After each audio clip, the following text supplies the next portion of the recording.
எங்கே வாழ்க்கை தொடங்கும், அது எங்கே எவ்விதம் முடியும்? இதுதான் பாதை, இதுதான் பயணம் என்பது யாருக்கும் தெரியாது.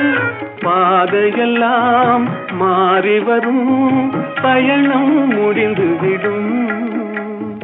மாறுவதை புரிந்து கொண்டால் மயக்கம் தெளிந்துவிடும்.